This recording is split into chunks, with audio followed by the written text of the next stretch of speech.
Hey, so quick parenting question. I guess it had to. If you ever had anything to do with like some kiddos, that kind of thing, I'll just let me give you some reflection on how I have dealt with a particular situation, particular issue, and you could tell me whether or not you have any like similarities to my struggle. So.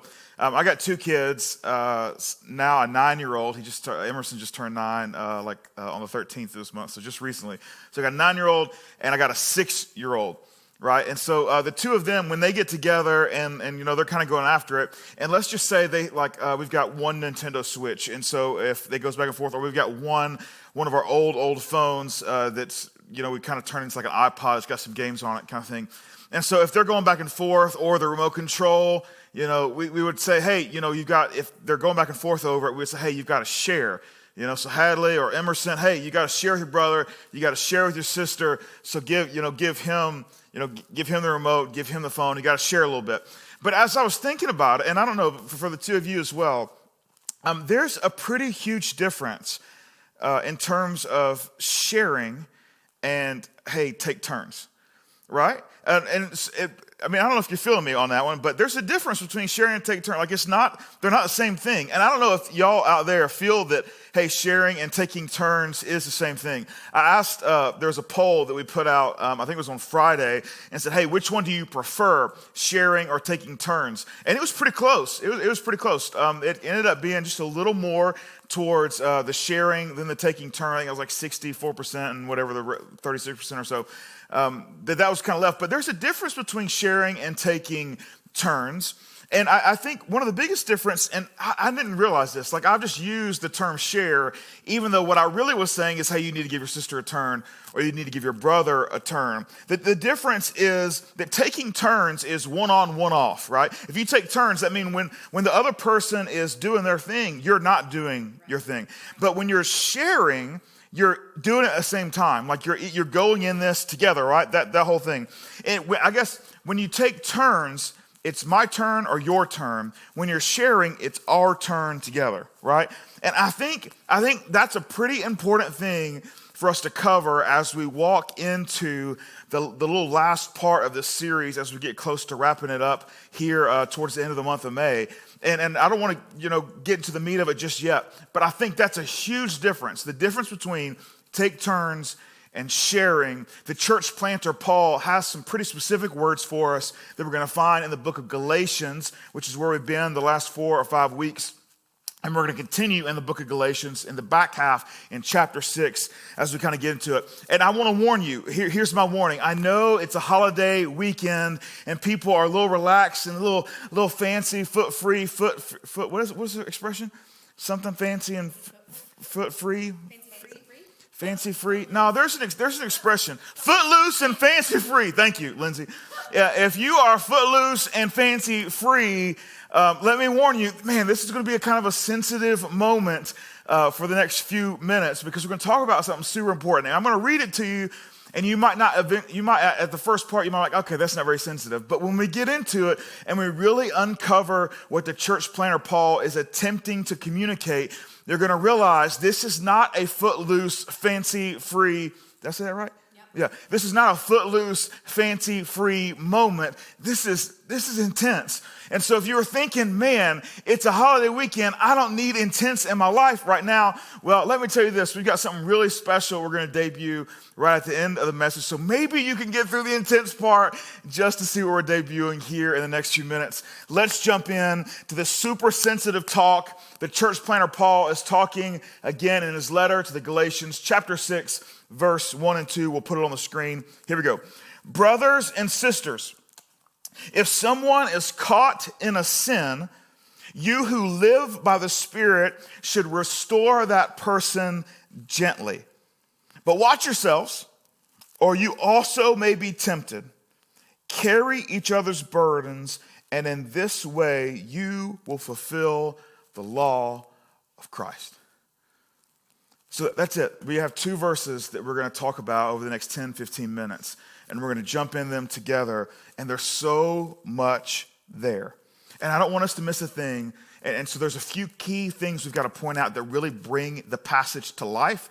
And that's what I'm hoping to do for you wherever you're sitting. And I'm curious, because it's a holiday weekend, I've seen and heard stories that there are people that are doing such things as traveling again, which, wow, that's a good thing. Like, I'm pumped to think that maybe we can travel again. So I'm curious, are any of you traveling, and are you tuning in from a long, long ways away, right? Or just more than like, outside Coweta County, where typically you would be to tune in. So I'm curious, can you make us all jealous and just post in there, hey, I'm coming at you from this specific place, where obviously you are being incredibly safe and incredibly social distant, but also enjoying some travel time, whether it's just you or the family or whatever.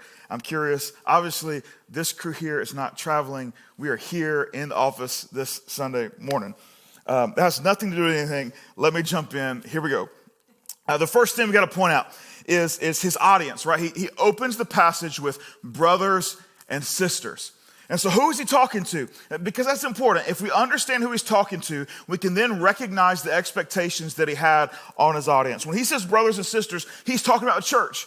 He's saying brothers and sisters in Christ. He's talking to the church. Let me ask you this. How would you define church? Like, if you had to write the definition of what a church is, what would it be? And I know that I'm putting you on the spot, but just real quick, it doesn't have to be perfect. Put it in the comments. In your estimation, in your mind, what's a good way, a little pithy statement, a short, sweet, concise statement? What is the definition of the church? I'll wait until every one of you have done. I'm not going to wait. I can't wait. But that's what we want you to do. Put your definition of the church. So we're talking about followers of Jesus, right? And I want to give you a definition of a church. I don't think it's a holistic or complete definition of a church, but I certainly think it's a piece of it. And I want to share you my thought on this, and we'll put it on the screen as well. Church, a gathering of people committed to the community cause of Jesus. A gathering of people committed to the community cause of Jesus. Now that's loaded with a lot, right? And you might say, I've never seen that definition. I know, I wrote the little definition, so that's why you haven't seen it, because nobody writes what I write down anywhere. That's it. As I was walking through what a church could be, what a church must be, this is kind of what I put together this week. A church is a gathering of people committed to the community cause of Jesus. I almost went full-on alliteration and went community cause of Christ. But I thought that would be just a little too over the top, and so I did the Jesus thing instead. A gathering of people committed to the community cause of Jesus. So as Paul is setting up these expectations he's about to give them, we want to make sure we understand who is it he's talking to, and is the bar raised for those people. So he's saying, hey, if you are part of the gathering of people that are committed to the community cause of Christ, I have some things for you. But before we get there, let's make sure we understand what this community cause of Christ is. I'm doing the alliteration thing. Community cause of Jesus is, right? What do you think it is? What do you think this community cause of Jesus is? Well, Jesus tells us. In fact, the Bible tells us what this community cause is. Jesus simply, when he declares this mission, he says, hey, I'm here to seek and save the lost. That's what I'm here to do. I'm here to seek and to save the lost. He's here to say, I'm here to find those who are far from God and reconnect them to God.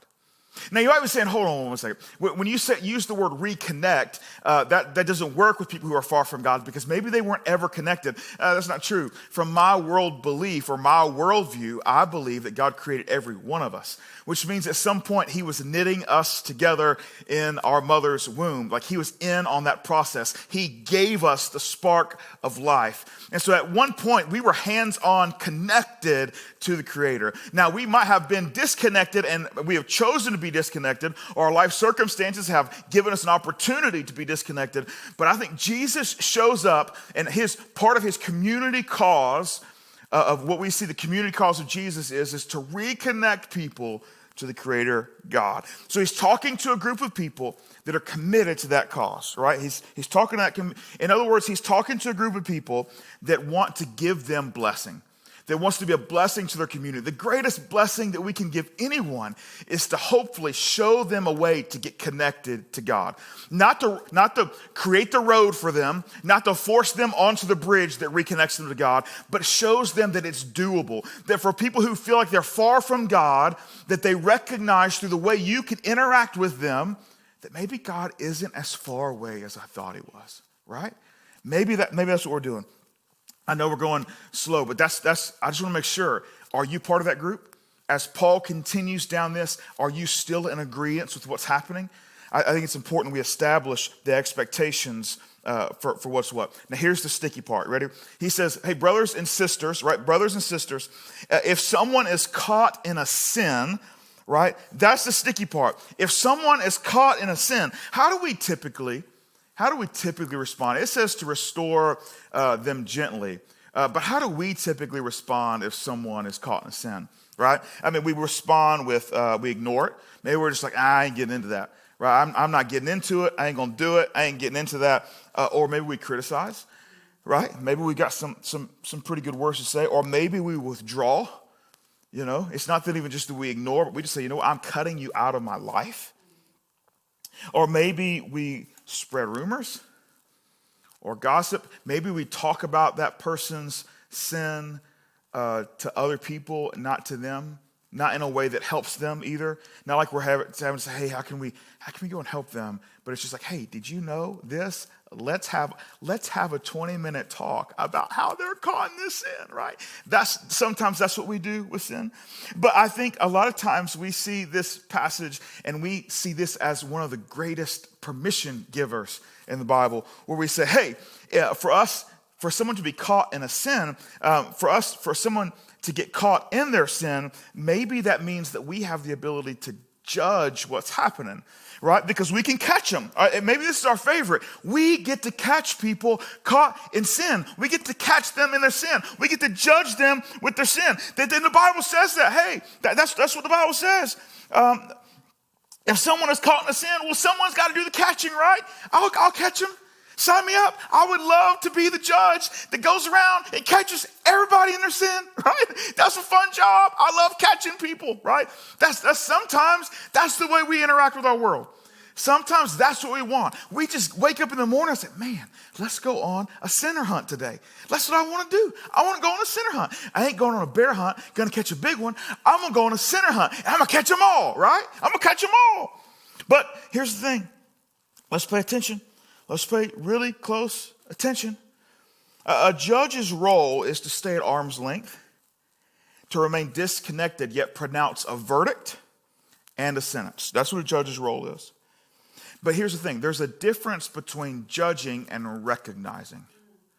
There's a difference between judging and recognizing. Paul does call us to act, but it does not involve us issuing a verdict or issuing a sentence.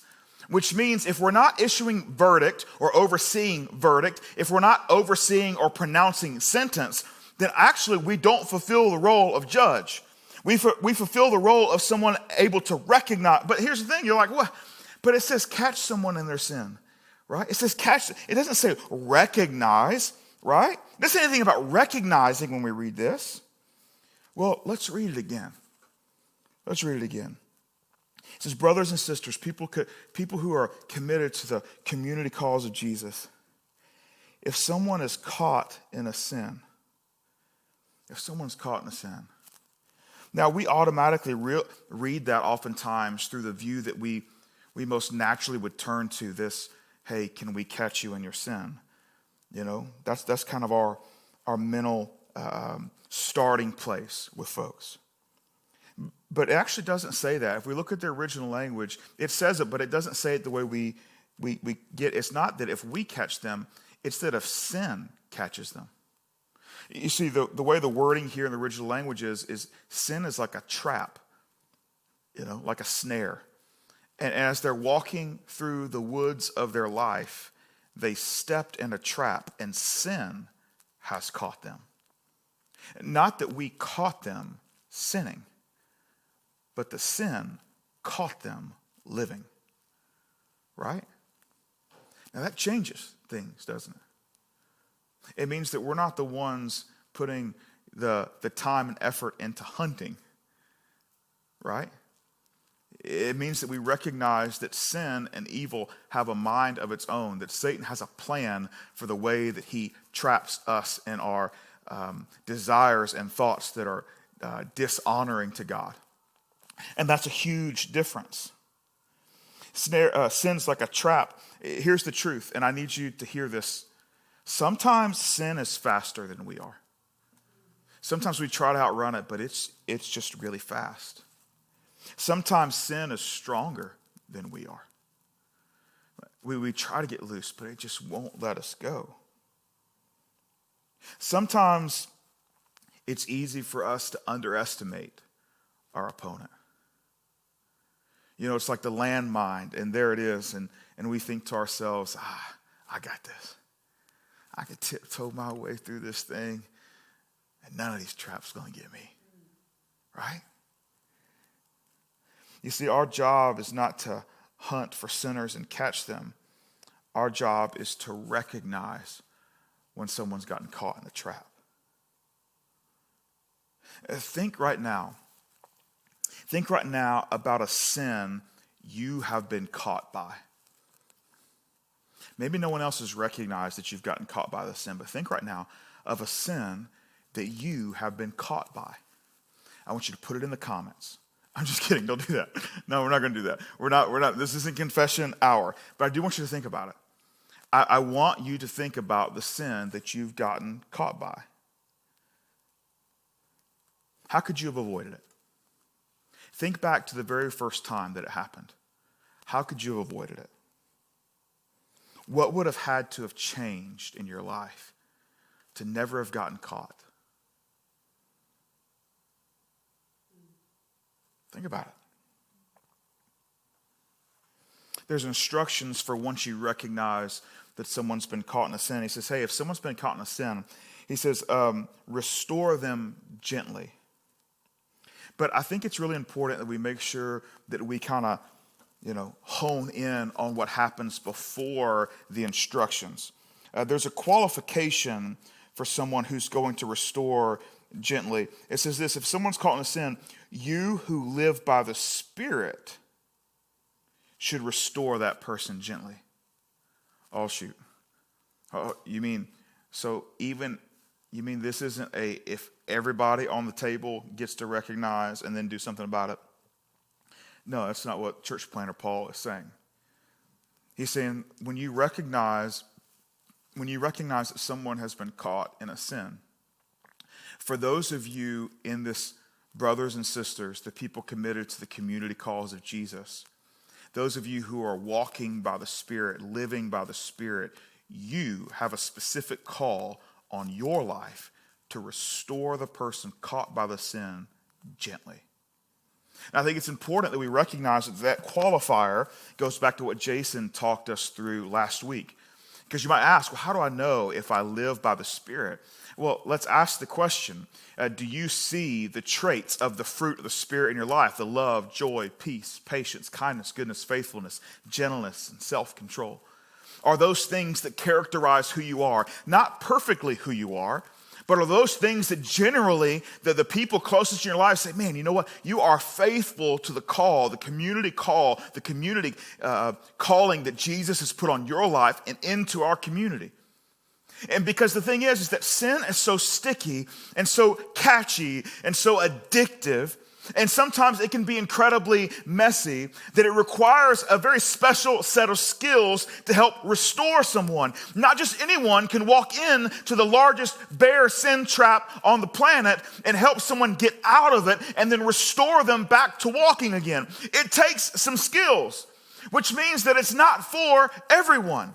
Which is why we see the reaction to many people's sins, just people talking about it, but not talking to them or for them, but just talking about them. Because those people, and oftentimes I can be guilty of this as well, in those moments are not equipped to recognize and actually be of help.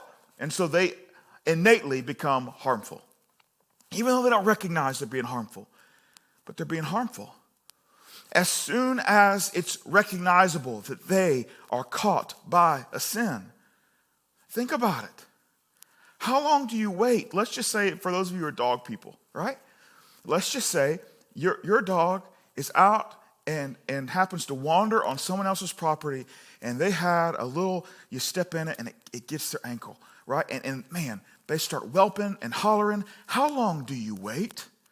How long do you wait to help your dog get out of the trap? And we're talking about your dog, right? We're talking about your dog. We're not talking about your children, because obviously, there's a difference in value when it comes to the children God has given you and your pets, right? There's a difference there.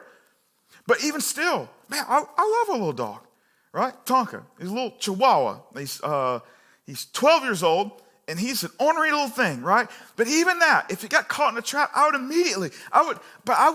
if he got caught in the trap, I wouldn't call my wife and say, hey, let's watch Tonka hang around in this trap for a little bit. Let's just talk about it. Let's make fun of him, Let's just sit there and watch, because he's in pain. His life is hurting. But let's just, me and you, let's just sit over here and do nothing about it, because come on, right? How insane is that? How insane is that? You recognize, and those of you who are walking with the Spirit, begin to do something. If you're not walking by the Spirit, what you do not need to do is have another conversation. Right? You need to begin to ask God, can you make me someone who lives or walks by the Spirit? Because I would like to engage. I would like to help. I would like to take away the pain in their life as best that I can. I would like to get them out of the trap. That's what I want to do. You see, here's the thing. Restore gently is more about the who than the how. If you get the who right, the how just happens. People who walk with the Spirit, they don't need instructions for how to restore someone gently. Because remember, they have the attributes of the fruit of the Spirit. Love, joy, peace, patience, kindness, goodness, faithfulness. Oh, here's a good one. Gentleness, self-control. Most importantly, it's the who that the instructions are for. You who live by the Spirit. These people are required to restore gently. But this also means that when those people are restoring gently, the peanut gallery over here that's still watching, they might not understand why the person who's restoring gently is doing it in that way. But it's because they don't share those attributes yet of kindness, goodness, faithfulness, gentleness, and self-control. They're looking at the situation saying, that's not how I would do it. Well, good. Because if you're not walking by the Spirit, you shouldn't be trying to do it. It makes sense when you look into a situation.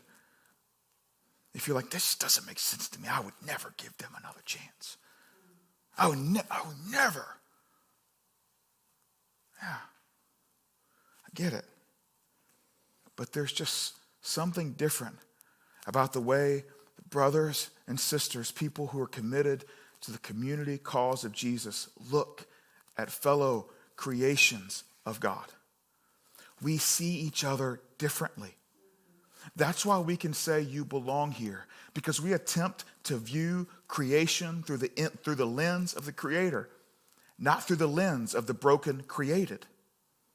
And as difficult as that is for us from time to time, we get opportunities to reset and say, no, I'm not going to walk by my own desires and my own experiences. Sometimes I'm going to wholeheartedly rely on my relationship with Jesus, not only in my day-to-day living, but also in the way that I interact with people who have been caught by sin. When we talk about or hear the idea of restoring gently, I just think this is so important. Number one, because I don't think there's a moment in any of our lives where we don't need to be restored. All of us get caught in sin at some point. And I'll tell you, when your ankle gets caught in that snare and that trap, it's painful. So the last thing I want when someone approaches me is to approach me with a dagger or a spear while I've got a clamp around my foot, writhing in pain. Please don't add to my pain. Please help me get out of this thing, because I realize there are consequences to getting caught in sin, and there's still more pain likely coming. You can't stop those. but you can help me out of the initial shock and the initial bondage that sin does. For those of you who walk in the Spirit, every one of us have our moments, sometimes extended moments, which turn into weeks or months or maybe years. And we need someone to recognize and begin the process of gently restoring us. Here's how not to gently restore. Jesus tells or kind of exhibits this in the book of John, chapter 8. There's a group of religious leaders that catch a woman in adultery. And they drag her before Jesus and hoping to catch Jesus in a really awkward and difficult situation. The penalty for her crime, for her sin, according to Jewish law, was death, that she should be stoned to death. And so this mob has gathered, and stones in hand, they have dragged her through the dirt to Jesus. They caught her in her sin. And then they knew how to fix it. They drag her out publicly. And they would take all of their strength and they destroy her. Thankfully, they chose to drag her in front of Jesus. And what they meant for evil and for harm, Jesus then used for good. Jesus has a correspondence with the people surrounding them. Eventually, he convinces them they should probably walk away. It's best they drop their rocks and leave. And then he looks down. It's just him and the woman now. And he looks down at her and he says, hey, where are your accusers? Where are the people that are condemning you? And she opens her eyes, as likely they were clenched shut, waiting for just embracing for the stones that hopefully in her mind, the first one would knock her out so she didn't have to go through the pain. And she opens her eyes and she sees that all the men are gone. And it's just Jesus. And then Jesus, after taking her out of the trap, then has some really good instructions for her. He looks at her and says, hey, let's not do this anymore. You don't have to get caught by this again. A very direct but gentle approach to your life can be different. Your life can be different. That's the way we begin to restore someone gently. The opposite of the way those religious leaders drug that woman in front of Jesus, the way that Jesus kind of shows us in his response is what the church planner Paul is saying at the back half of our passage this morning in verse 2. He says, carry each other's burdens, and in this way you will fulfill the law of Christ. Right? In this way you'll fulfill the law of Christ. You see, this is the opposite of dragging her in front of everyone else. Each of us have many burdens. But specifically in this context, the church planner Paul is talking about our sin burden. Now, we're not talking about the payment for sin. Jesus took care of that. But the process by which we get caught in sin and then get out of the entanglement or the trap of sin, that process, he says, hey, would you carry one another's burdens?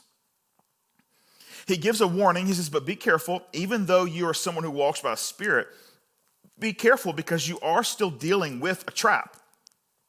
And just because you're the person standing on the outside of the trap, if you get close to the trap, there is that possibility that as you're opening up that trap, that your finger gets caught in it and it snaps back together, right? And he says, so be careful as you're helping release someone. For those of you who are living by the Spirit, you still have to be incredibly careful. In other words, we can't carry one another's burdens at the strip club, right? That's not how we can't do that.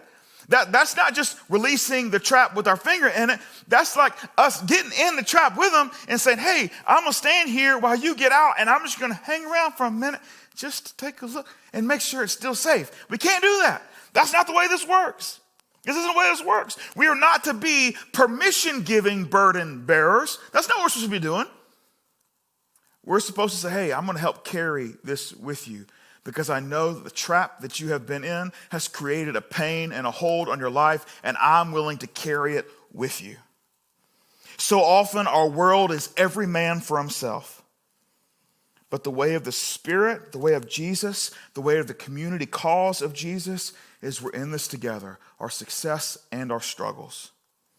And we should carry each other's burdens.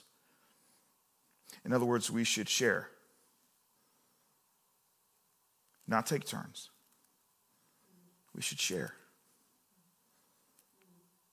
As this is happening, it's not a keep score of, well, I carried your burden last time. And so until you carry mine, we're not even, and I'm just done. It's just this constant sharing of burdens in our community.